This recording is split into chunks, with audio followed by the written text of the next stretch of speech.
السلام علیکم ورحمۃ اللہ وبرکاتہ۔ اللہم صلی علی محمد کما تحب و ترضی۔ اپنا مل خود بنے میں آپ سب کو خوش آمدید۔ ناظرین و سامعین، عموماً میں جنات کی حفاظت کے بارے میں ہی آپ لوگوں کے ساتھ بیان کر لیتا ہوں اور ذکر کر لیتا ہوں، کیونکہ انسانوں کی بربادی جنات کی زبانی یا جنات کی ہاتھوں سے۔ آج میں عاملین جنات کے بارے میں بات کر لیتا ہوں، یا عاملین جنات سے دوستی کے بارے میں بات کر لیتا ہوں کہ ہم تو بڑے آسانی کے ساتھ کہتے ہیں کہ ہم فلاں جن کو 1 دن میں، 2 دن میں، 3 دن میں، 40 دن میں، 4 مہینے میں قابو کر لیتے ہیں، لیکن کیا جنات اتنی کمزور ہے کہ ہم اس کو قابو کر لیتے ہیں؟ جنات میں کوئی پاور نہیں ہے جو ہم اس کو قابو کر لیتے ہیں؟ یا جنات کا ہمارے علم کے پاس توڑ نہیں ہے، یعنی جو علم ہم کر رہے ہیں اس کا توڑ نہیں ہے؟ آج ان تمام سوالوں کا جوابات میں دینے کی کوشش کروں گا۔ یہ بات یاد رکھ لینا، اگر ہم کوئی عمل 40 دن کا کر لیتے ہیں، 40 دن کا عمل، تو جنات اس عمل کا توڑ بھی کر لیتے ہیں۔ ہم کوئی چلہ کر لیتے ہیں، کوئی پڑھائی کر لیتے ہیں، تو جنات کے پاس اس کا توڑ ہوتا ہے، کیونکہ عاملین جنات خود کئی سالوں پہ مشتمل ہوتے ہیں۔ کئی سالوں پہ، 100 سال ہماری عمر نہیں ہوتی اور 100 سال صرف چلے کر لیتے ہیں، تو کیا ہم جنات کا مقابلہ کر سکتے ہیں؟ اگر کوئی بندہ یہ کہتا ہے کہ اشرف المخلوقات ہے، تو کیا وہ ایمان نہیں لائے؟ کیا وہ مسلمان نہیں ہے؟ کیا وہ قرآن نہیں پڑھ لیتے؟ اشرف المخلوقات کا ایک درجہ ہے، میں اس سے انکار نہیں کر رہا، لیکن اشرف المخلوقات کو تو یہ نہیں کہا گیا ہے کہ تم جنات کو ماتح کر لو، تم جنات کو ماتح کر لو اور اس سے اپنی زبردستی کام کروا لیے جائیں۔ دوست سے علیحدہ ایک معنی رکھتا ہے۔ گھر میں بھی انسان بائی دوست ہوتا ہے تو دوست ہوتا ہے، لیکن وہی بائی ہوتے ہیں، کسی چیز میں فساد پیدا ہو جاتے تو دشمن بن جاتے اور ایک دوسرے پہ جادو آخری حد تک کر لیتے ہیں۔ جو بھی لوگ عملیات کی دنیا سے وابستہ ہے، یہ بات ہمیشہ یاد رکھ لینا، مرشد کے بغیر زندگی ادھوری ہوگی۔ کیوں؟ جہاں پہ جنات کی عمر 100 سال ہوتی ہے، 200 سال ہوتی ہیں، 500 سال ہوتی ہیں، تو وہاں پہ مرشد کے پیچھے جو خلفاء ہوتا ہے ان کی عمر 1450 سال ہوتی ہے۔ جی ہاں، اب 1450 سال سے کیا مراد ہے؟ جو مرشد ہوتا ہے اس کو جو خلافت دینے والے ہوتا ہے، ان کی تمام چیزیں اس کے پیچھے آ جاتی ہیں، منتقل ہو جاتی ہیں۔ اس کو جو خلافت ملتی ہے، یا یہ ایک سلسلہ حضور صلی اللہ علیہ وآلہ وسلم سے جو نسبت ہے، وہ آخر میں جا کے حضور صلی اللہ علیہ وسلم کی طرف چلا جاتا ہے۔ لیکن پھر جنات اتنے نہیں ہے، نمک حرام نہیں ہے کہ پھر حضور صلی اللہ علیہ وسلم کا مقابلہ کرنے لگ جائے۔ یعنی مراد یہ ہے کہ وہ اتنے نمک حرام نہیں ہے یا اتنے شریر نہیں ہوتے جو عاملین حضرات عاملین جنات ہوتے ہیں، کہ وہ ہمارے بڑوں کی بات نہیں مانتے۔ مرشد کی میں اس لیے بات کر رہا ہوں کہ وہ آپ اس کے ساتھ زیادتی بھی کر لیتے ہیں، ظلم بھی کر لیتے ہیں، تب بھی آپ کو کچھ نہیں کہہ لیتا، کیونکہ ہمارے زندگی میں بہت سارے جو لوگ جنات جلا لیتے ہیں، جو جنات کو پکڑنے کا کام کر لیتے ہیں، تو کیا ان کے پاس یہ عاملین اس کا مقابلہ نہیں کر سکتے؟ لیکن اس کے پیچھے عموماً مرشدوں کا ہی ہاتھ ہوتا ہے جو اس چیز کو سمجھ سکتے تھے، اور اس چیز کی وجہ سے وہ اتنے تیزی کے ساتھ ان چیزوں کو کر لیتے ہیں۔ میں جنات کو جلانے کا زیادہ نہیں کہتا کہ آپ لوگ جنات کو جلائے، میں یہ جنات کو پکڑنے کی زیادہ نہیں کہہ لیتا، جنات کی حفاظت اس لیے کہہ دیتا ہوں کیونکہ یہ ہماری ذمہ ہے۔ اسلام نے سب کے حقوق ہیں، مسلم اور مسلم دونوں کے حقوق رہے ہیں، اسی طرح جنات کی حفاظت بھی ہمارے ذمہ ہے، ہمیں پرندوں کی حفاظت بھی ہمارے ذمہ ہے، ہر چیز کی حفاظت ہمارے ذمہ ہے۔ بطور اشرف المخلوقات اگر ہم ہیں تو اس سے ہم یہ بھی تو ثابت کر سکتے ہیں، یہ بھی معنی لے سکتے ہیں کہ ہم سب سے بڑے ہیں۔ سب سے بڑے سے مراد یہ ہے تمام مسلمان، کہ اللہ نے ہمیں ایک مقام دیا ہے، ایک ذمہ داری دی ہے۔ بطور ذمہ دار ملک کے حکمران کا فرض ہوتا ہے کہ ملک کے رعایا پہ نرمی کر لے، تو بطور اشرف المخلوقات ہمیں یہ کرنا چاہیے کہ جنات کو پکڑ کے اس پہ زیادتی کر لے، جنات کے ساتھ نرمی کر لے۔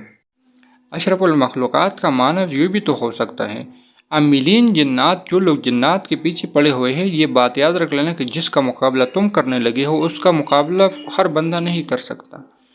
جو لوگ کہتے جنات ٹرانسفر کر لے، تو جنات ٹرانسفر کرنا کوئی جیب میں پڑی ہوئی چیز نہیں ہے جو آپ دوسرے کو SMS کے ذریعے بھیج دو گے۔ جنات جنات ہوتی ہے، عملیات ہوتی ہے، جو کئی سالوں کی محنت پہ مشتمل ہوتا ہے، اور کئی مسائل کا سامنا کر کے ہی اس کو اس کو استعمال میں لائے جا سکتے ہیں اور اس سے فائدہ اٹھایا جا سکتا ہے۔ وہ حضرات جو جنات کی دنیا سے وابستگی رکھنا چاہتی ہیں، اس بات کو ہمیشہ یاد رکھ لینا کہ سوچ سمجھ کے اس میں قدم رکھ لیں۔ اور اگر آپ عملیات سیکھنا چاہتے ہو تو اس چینل کو سبسکرائب کریں تاکہ آپ کو عملیات کے متعلق ہر چیز بآسانی مل سکے، جس سے آپ لوگ آگ پہ کنٹرول کر سکتے ہو اور جنات سے حفاظت ہو سکتی ہے۔ آگ پہ کنٹرول سے مراد یہ نہیں کہ آپ لوگ آگ میں کود جاؤ اور آگ آپ پہ اثر نہیں کرے گی، ضرور بالکل نہیں کرے گی، لیکن اگر آپ کی یقین اس تعویذ پہ کامل ہو، بلکہ اس تعویذ پہ نہیں، اس تعویذ میں جو موجود صفاتی اسم ذات کے نام ہوں گے، یعنی اسم اعظم ہوں گے یا اللہ تعالیٰ کے صفاتی نام ہوں گے، اس پہ ہوگا تو ضرور بالضرور آپ کو کامیابی ملیں گی۔ کیونکہ بسم اللہ کی تعویذ کے بارے میں ایک واقعہ اکثر بیان کر لیتا ہوں کہ ہمارے ایک ساتھی تھا، اس نے مرغی کے ساتھ باندھ دی اور اس پہ پائے رنگ کی جو کہ بچ گیا۔ کیا تھا اس کے پاس؟ وہ یقین اور وہ طاقت تھی۔ تو آج اس عمل کے بارے میں بتاؤں گا۔ اس عمل میں آپ لوگوں کو میں کچھ مشقت بھی دینا چاہتا ہوں، کیونکہ آپ لوگوں نے تو اکثر عاملین حضرات سے یہ سنا ہوگا کہ بنا بنائے تعویذ تو دے دیتی ہے، لیکن میرا چونکہ موضوع ہے اپنا عمل خود بنے، تو اس میں سے آپ لوگوں کو اس میں سے کچھ محنت کرنی پڑے گی۔ محنت کیا ہے کہ اس نقش کی چال کو آپ لوگوں نے خود پل کر لینا ہے۔ میں نے صرف یہاں پہ یہ بتایا کہ 1 2 3، باقی اس پہ 4 کہاں آئے گا، 5 کہاں آئے گا، 6 کہاں آئے گا، 7 کہاں آئے گا، 8 9، یہ چال آپ لوگوں نے خود معلوم کرنی ہے، کیونکہ جب تک آپ کسی چیز میں خود نہیں کرتے تب تک آپ کو فائدہ نہیں ہوتا۔ عموماً میں نے جو عاملین حضرات کو تعویذ لکھتے ہوئے جو یوٹیوب پہ دکھا دیتے ہیں، وہ کیا کر دیتے ہیں، ایسے ہی تعویذ دکھا دیتے ہیں کہ 1 2 3 4 5 6 7 8 9، جو کہ غلط طریقہ ہے۔ اور آپ اکثر عاملین تعویذ کو، یعنی یہ تو میں نے 1 2 3 لکھا، یعنی یہاں پہ وہ اللہ لکھ لیتا ہے، پھر وہ یہاں بھی اللہ لکھتے ہیں اور اسی طرح ترتیب وار لکھ دیتے ہیں، حالانکہ یہ ایک غلط طریقہ ہے، یہ تعویذ پل کرنے کا طریقہ نہیں ہے۔ لیکن وجہ یہی ہے کہ ہماری بدقسمتی ہے کہ بس لوگ اپنے آپ کو مجھے نہیں پتہ کیا سمجھ لیتے ہیں۔ خیر، میں اس باتوں کو زیادہ وضاحتاً شاید یہی کہوں گا کہ نہیں کرنا چاہتا یا کسی کی برائی بیان کرنا ضروری نہیں۔ اس تعویذ کے لیے آپ لوگوں کو خود محنت تھوڑی کرنی ہے، اور اس کو اندر جو لکھنا ہے وہ ہے یا حفیظو، یا حفیظو، لیکن آپ لوگوں نے اس کو چال سے پل کر لینا ہے، جس طرح میں نے یہاں پہ، یعنی پہلے یہاں یا حفیظو لکھ لینا ہے، پھر یہاں پہ آئے گی یا 2 جہاں پہ چال ہوگی، یا یہاں پہ یا حفیظو، اس طرح ترتیب وار نہیں لکھنا، یہ غلط طریقہ ہے۔ یا حفیظو یہاں لکھ لیا، مثال کے طور پر چال نمبر 2 یہاں آتا ہے تو یہاں یا حفیظو لکھا، پھر چال نمبر 3 یہاں آتا ہے یا حفیظو، پھر چال نمبر 4 یہاں آتا ہے یا حفیظو، چال آپ لوگ خود دیکھ لیں، 5 یہاں آتا ہے یا حفیظو،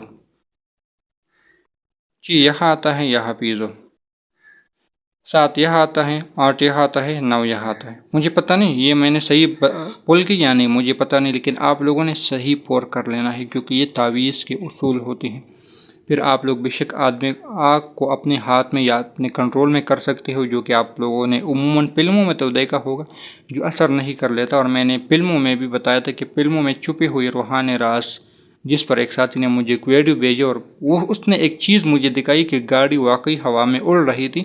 وہ سائنٹسٹ کی ایک ویڈیو تھی جو کہ سوشل میڈیا پہ اتنی وائرل نہیں ہوئی، لیکن وہ گاڑی کو اڑا رہی ہے اور کافی حد تک وہ اڑ رہی ہے، لہٰذا اس سے آپ آگ پہ کنٹرول کر سکتے ہو، اور جنات سے حفاظت آپ کو بآسانی ملتی ہے، آپ لوگ جنات سے حفاظت کر سکتے ہو، یعنی جنات آپ کو کوئی نقصان نہیں دے سکتا، جنات آپ کو کوئی مسئلہ نہیں دے سکتا۔ اس تعویذ کو اگر آپ لوگ نقش کے ساتھ، اس کے لیے کوئی پرہیز جلالی جمالی کی ضرورت نہیں ہے، حساب کی کوئی ضرورت نہیں ہے۔ کس ٹائم لکھنا ہے؟ تو جب آپ کے پاس وقت ہو، یا صبح کی سویرے سب سے بہتر ٹائم ہوتا ہے، 7 کا اگر بات کر لیں تو سب سے بہتر ٹائم ہوتا ہے، خواتین ہر حالت میں کر سکتی ہے، بعض لوگ اجازت مانگتے ہیں تو اجازت ہے ہر بندے کو، اس کے آپ فوائد خود اپنی آنکھوں سے دیکھ سکتے ہو۔ ملتے ہیں نئی ویڈیو کے ساتھ۔ اگر آپ لوگ عملیات سیکھنا چاہتے ہیں تو چینل کو سبسکرائب کریں تاکہ اس طرح کے ویڈیو آپ لوگوں کو بر وقت مل سکے۔ نئی ویڈیو کے ساتھ ملتے ہیں۔ اللہ حافظ۔